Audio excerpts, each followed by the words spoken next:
Hey guys, welcome back to Forward Farming. You guys are going to be getting a solo episode from me today. And because we kicked off our harvest season today, let's talk about cranberry harvest. I know I've talked about this in the past, but it's been a minute. So I figured I could sit down with you guys and kind of walk you through the entire process in a little bit more detail. I will try to post some videos on social media so you guys can see some of the footage because it's really hard to describe cranberry harvest unless you see the equipment that's being used, just because there's no other crop that gets harvested the way that ours does. So some of the equipment that I'm going to be explaining sounds a little wonky. So I'll try to post some videos so you can see what I'm talking about. So um, keep an eye out for that later on in the week or next week, and hopefully it'll all make sense then. So let's let's dive right into it. So if you follow me on social media, you probably saw me posting about harvest in September, but that was for our early harvest. So there are different varieties of cranberries, and there's no real difference in like the shape, the texture, the taste. Essentially, like if I gave you two different varieties of cranberries, there's like a slim to none chance that if you did a blind taste test, you could tell the difference between the two. I don't even know if I could tell the difference between the two. I could. I'm just kidding. But it's they're almost identical. The only real difference between the different varieties is there are different harvest interval rates on them. So some varieties, like our early varieties, they can be harvested a little bit earlier, like again, mid to end September, just because they don't need extreme cold temperatures to turn a deep dark red color like some of the other varieties do. So cranberries are kind of like apples in that sense, where they need cool temperatures to continue developing their color. So all cranberries start out growing. They are a white fruit, and the fruit itself grows on a low running vine, and those low running vines produce uprights, like little stalks that shoot upright, and on those uprights the fruit grows on the uprights more towards the bottom, and then on the top of that upright vine is where all the foliage is, so all of the leaves.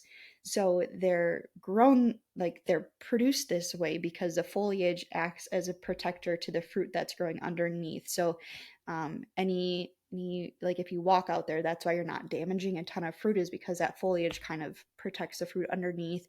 It protects them from the extreme elements like the heat in the summer. It protects them from a lot of weather elements. It's just a protector for the fruit. Um, but because of that, the fruit that grows on top, closer towards the top of the vine, when they are exposed to the sunlight in the summer, that's how the color process begins. So they start by getting their color by getting exposed to the sun and getting sunburnt, and then the continued sun continues to turn them red. And then once we start getting those cool temperatures at night, those cool temperatures are what really turns the fruit that deep dark red color. So if you ever get a white berry in a bag of fresh cranberries, it doesn't mean that it's not ripe. It just hasn't had it hasn't been exposed to cold temperatures that turn a dark red color. So that berry that you have, it probably was grown closer to the ground than closer to the leaves. Hopefully that makes sense. So the way that you check to see if a cranberry is ripe is if you crack the cranberry open, look inside, and there's going to be seeds. And if the cranberry is ripe, those seeds will be brown. And if they're not ripe, they're going to be like a greenish, whitish color. Um, so my family grows fruit for Ocean Spray, which is a family of farmer-owned co-op. So all of our fruit is contracted to be processed. So when I'm explaining this harvest process, this is just how my family does it. This is how we harvest for processed fruit. The process for harvesting for fresh fruit is a completely different process.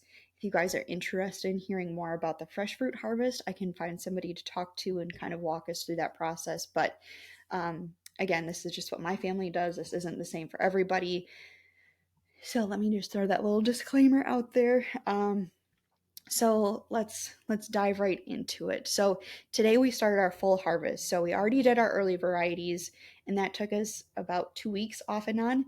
So now the varieties that we're harvesting now, they're kind of more like a standard variety. So they still need cool temperatures, but not as extreme as our later varieties, which aren't ready to be harvested until like later in October. So we plant different varieties just so we're not harvesting everything all at once, so we can kind of space ourselves out and harvest everything, not all in 1 or 2 weeks, which is nice. So let's talk a little bit more about the cranberry plant. It is a perennial plant, which means it can grow and produce fruit year after year. Some of our oldest vines on our property um, are are over 50 years old, 50. So they do produce year after year. They're also they're native to North America. So as soon as that fruit is harvested off of the vine, the plant will just shut down and go dormant throughout the winter months.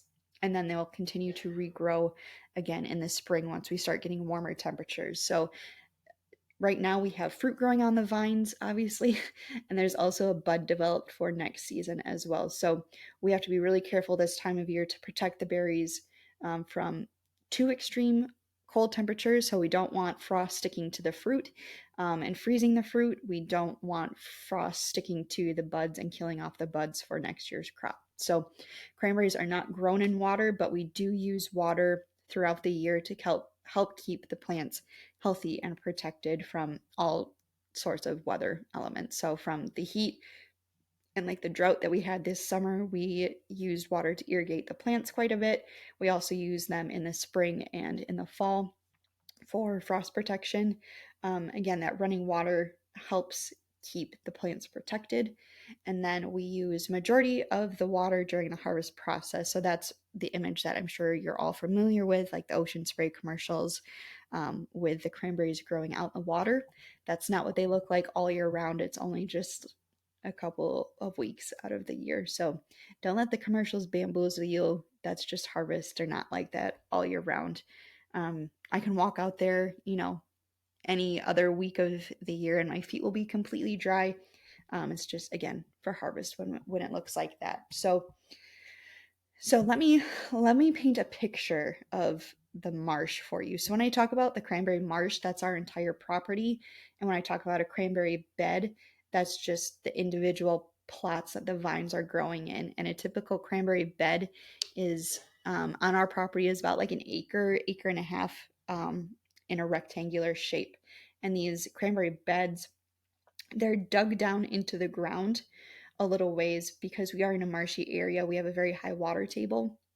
So we dig these beds down into the ground. So when they're planted, the plants are when the vines are planted, the roots are closer to that natural groundwater, and then the roots are just moist all the time. And surrounding the beds, there's going to be a ditch. So it's dug even farther down. It's just the bed is elevated, and then the ditch surrounds the entire bed. Does that make sense? I hope that makes sense. Again, check out my page. You can see pictures, and then I'll try to post more as well. So when it's time to start harvesting, we have ponds throughout the property, or reservoirs, whatever you want to call them. They're all man-made. So we dug out these large ponds, and then we saved all that sand and we use that to build the beds that the cranberries are growing in. So we're always recycling everything that we use, so nothing ever really goes to waste out here. So when we dug these man-made ponds and reservoirs, it's all groundwater that we're having. We dig that sand out, we keep it, we use it throughout the property, and all of these reservoirs are connected to larger ditches through a series of tubes. So it's called a bulkhead, uh, which is the tube. So off of the pond, there's going to be a big tube that can like goes underground, and it will connect the pond to a larger ditch. And this ditch has no other purpose than to just move this water back and forth. So the way that we keep water from going from the pond into the ditches is we stack boards in the head of this tube. We just stack it up and it creates a barrier, keeps the water from going in or out. So when it comes time to harvest, we can pull those boards from the pond bulkhead, and that allows water to flow in, and then that fills up the larger ditches. And then these larger ditches, it kind of makes like it's all connected. So like these ditches will there's many of them and they just connect to all of the cranberry beds. Is this making sense? So once we fill up the ditches, all of the ditches are connected to the individual beds by more smaller bulkheads. And again, these bulkheads throughout the year, they're going to be stacked with boards. But when it comes time to harvesting like a certain section, we'll pull boards and let water flow from the ditch into the bed. Is this making sense? Again, I'll post a video, so if you guys are confused, head over to Instagram or Facebook and check out the video. Hopefully it makes a little bit more sense. So we flow water into the beds, and we want about like 6 to 8 inches of water covering the vines before we start getting the fruit off of the vines. Once we have about 6 to 8 inches of water in, we shut the water off and we let this tractor, it's called a harrow.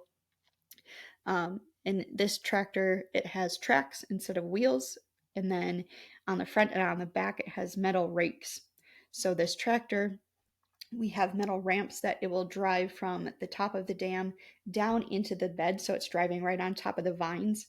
And we add that water in there originally to kind of soften the blow of the tracks on the vines. So it's not just like pressure on pressure. And the harrow will drop the rakes down to the ground and he'll just drive in a straight pass. He'll go one way down, and then those rakes are just combing the berries right off the vine. So it's not damaging the plant at all. Just think of like brushing your hair and getting like the knots out. That's basically what this harrow tractor is doing. It's just combing the berries right off the vine.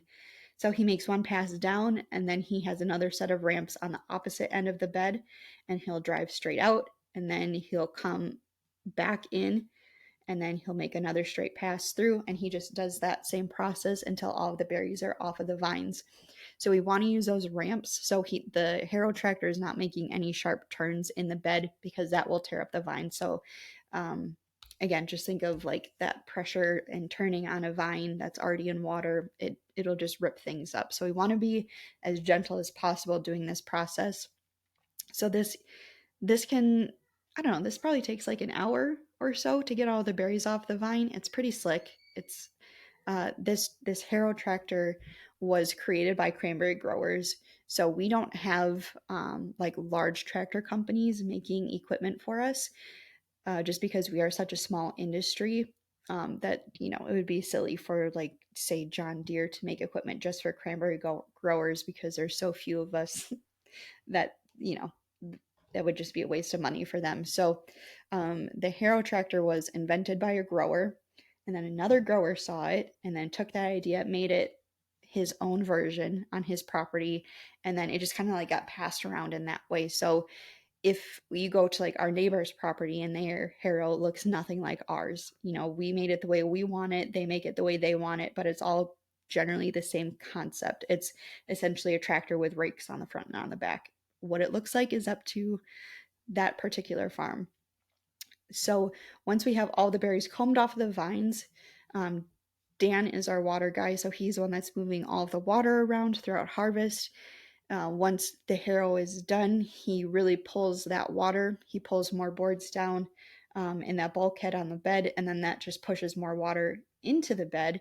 And we want 24 inches total, roughly, of water, just so all of the vine tips are buried underneath water. So when we come in to corral all of the berries, it's just easier for the berries to be corralled and not getting tangled up in the vines below. So once we have all of the berries floating, cranberries float, by the way, because if you crack them open, there's 4 hollow chambers inside that create little air pockets that makes them float. So now you know. So once all of the fruit are floating, we come in with 2 tractors, and on the back of each tractor, there's a big metal reel. And on those reels, we have what we call cranberry boom. And this is the same type of boom that's used to like corral oil spills. So it's kind of like this floating corral. I don't know. I don't know how to describe these very well. So it's like it's foldable, like it rolls well, it floats, it corrals well. Am I painting a good picture for you guys? So these two tractors will back up to each other on the short end of the bed. They'll butt up like butt to butt. And then one tractor will take the cranberry boom from the opposite tractor's reel. He'll hook that boom up to the front of his own tractor. And on the front of both tractors, there's like this big blower that's pointing down into the beds.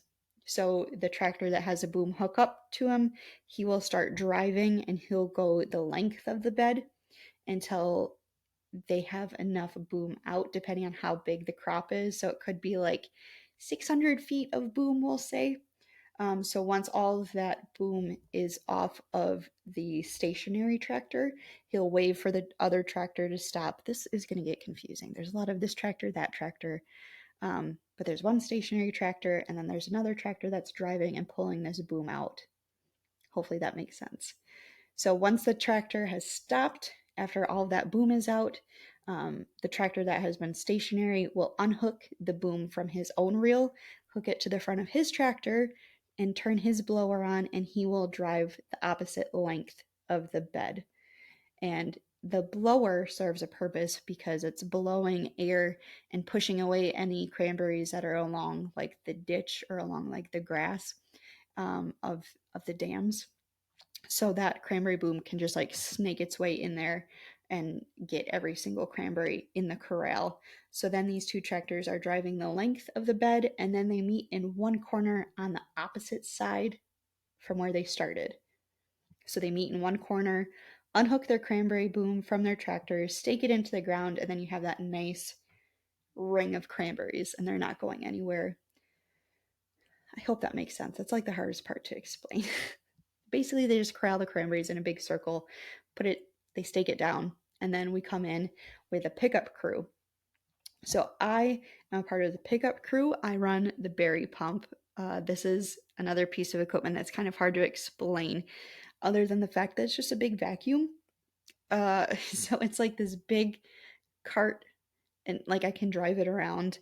And there's an upper platform that's tall enough so I'm looking over the back of the semi. That's pretty tall.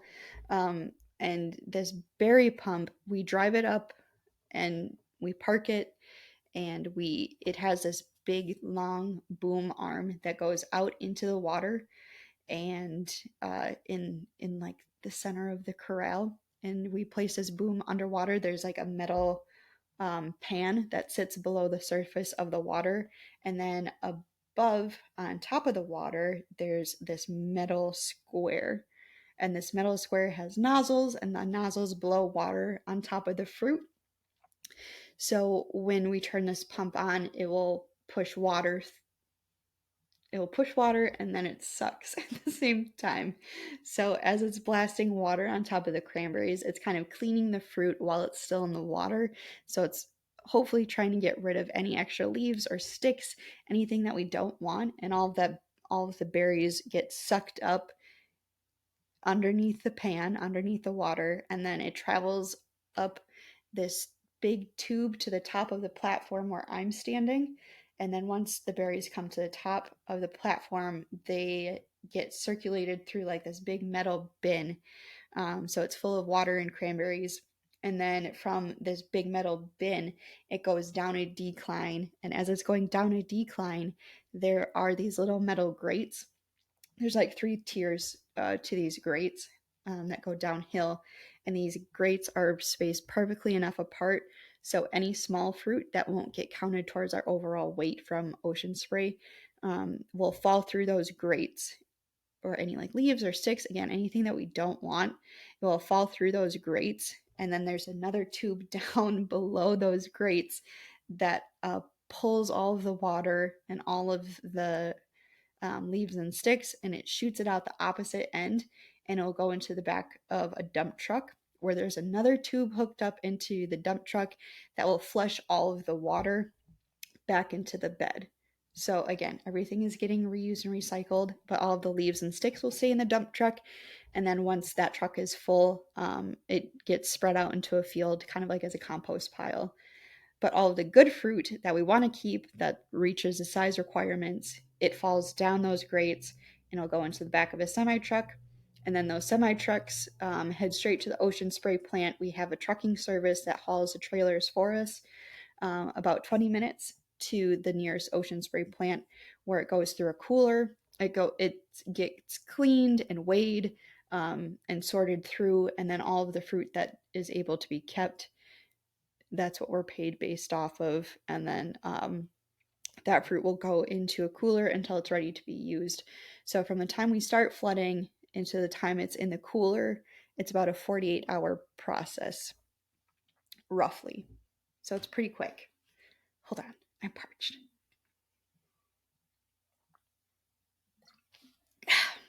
Okay, so once we get all of the fruit picked up out of the bed, it kind of depends on the size of the bed, and the crop we're having, how many semi truck full of fruit we get. Um, let's say we have an acre and a half bed. We can typically get like two full semis off of that. So cranberries are weighed and measured in barrels, which is 100 pounds, and we shoot for like 500 barrels of cranberries per acre. And a typical bed size is like an acre and a half, roughly in size. So I'll let you guys do the math on that because I don't know. It's a lot of fruit that we're picking up, and it's a pretty quick turnaround. So once all the fruit is picked up, we move the berry pump, move all of our equipment onto the next bed, and then we start the whole process over again.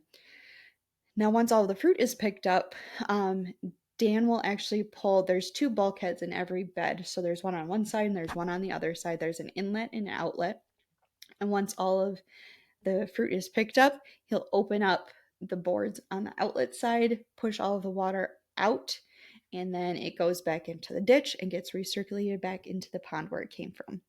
And any water that might still linger through will filter through the vines, filter through the sand, and then it's returned to groundwater. And fun fact, the water is usually oftentimes cleaner after it gets filtered through and after we use the water than when it was when we first got it. So the vines and sand act as a filter and clean out some stuff, make it cleaner when it's returned back to nature. So that's kind of harvest in a nutshell. I hope that makes sense. Um, so we just repeat that process until we're done. It's it's a lot. Like today, it was like 85 degrees, which is hot. I don't really remember a lot of times harvesting in October when it was that hot. And by the end of the week, it'll be, I think the high is 50 degrees on Friday. So we're kind of really experiencing all of Wisconsin's elements this week. So there are years when it's so cold that it's snowing.